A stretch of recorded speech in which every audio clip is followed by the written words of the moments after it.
Hello दोस्तों, India world update में आप सबका स्वागत है। तो दोस्तों, आज बात करते हैं ब्लैक होल की।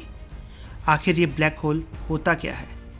सीधे शब्दों में बोलें तो ब्लैक होल यूनिवर्स का एक ऐसा हिस्सा है जिसका गुरुत्वाकर्षण ग्रेविटेशन इतना ज़्यादा होता है कि प्रकाश की किरणें भी वहाँ से बाहर नहीं निकल सकती।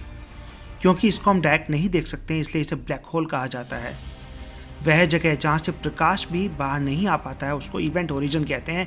इसके बारे में आगे बात करेंगे। यहाँ फिजिक्स का कोई भी नियम काम नहीं करता है।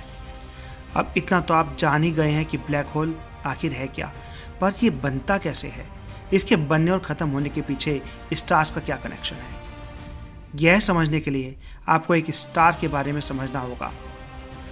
तारों के अंदर मान लीजिए एक न्यूक्लियर एक्सप्लोजन हो रहा है। गुरुत्वाकर्षण इसको कंप्रेस करेगा और जो एक्सप्लोजन होगा उसको एक्सपेंड करेगा। इसी को न्यूक्लियर फ्यूजन कहते हैं। यहाँ पर हाइड्रोजन हीलियम में कन्वर्ट होती है और हीलियम लिथियम में कन्वर्ट होती है। जब सारा न्यूक्लियर फ्यूल खत्म हो जाता है तब केवल गुरुत्वाकर्षण रह जाता है और वो धीरे धीरे एक होल में कन्वर्ट हो जाता है।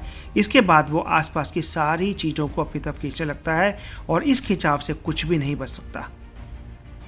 इवन प्रकाश भी यहाँ प्रवेश करने के बाद बाहर नहीं निकल पाता है। यह अपने ऊपर पड़ने वाले सारे प्रकाश को सोख लेता है। इसके प्रभाव क्षेत्र को ही इवेंट ओरिजिन कहा जाता है। अगर कोई बड़ा स्टार है तो इसका एक्सप्लोजन एक सुपरनोवा कहलाता है और यही ब्लैक होल बनता है। क्या आप जानते हैं ये ब्लैक होल की खोज कार्ल स्क्वायरचाइल्ड ने और जॉन व्हीलर ने मिलकर की थी, लेकिन स्टीफन हॉकिंग्स और एल्बर्ट आइंस्टीन का नाम कौन नहीं जानता। उन्होंने ब्लैक होल्स पर बहुत महत्वपूर्ण जानकारी दी है। एल्बर्ट आइंस्टीन के लॉ ऑफ जनरल रिलेटिविटी के अकॉर्डिंग ब्लैक होल की गुरुत्वाकर्षण शक्ति इतनी अधिक होती है कि इसके करीब जाने पर कोई चीज़ ऐसी नहीं होगी जो इससे बच पाए। हम लगातार ये सुनते हैं कि ब्लैक होल के अंदर कोई चला जाए तो क्या होगा।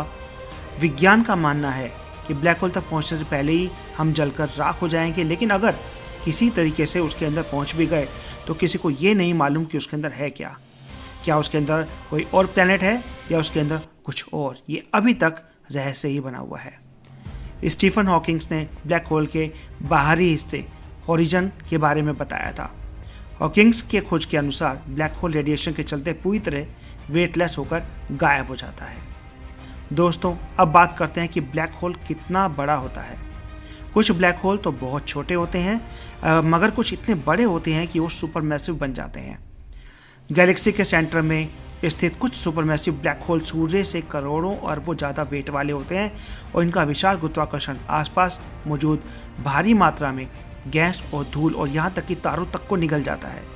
जैसे जैसे कोई वस्तु ब्लैक होल के करीब जाती है उस पर लगने वाला गुरुत्वाकर्षण बल उतना ही प्रबल होता जाता है और उसे अधिक वेलोसिटी की ज़रूरत पड़ती है।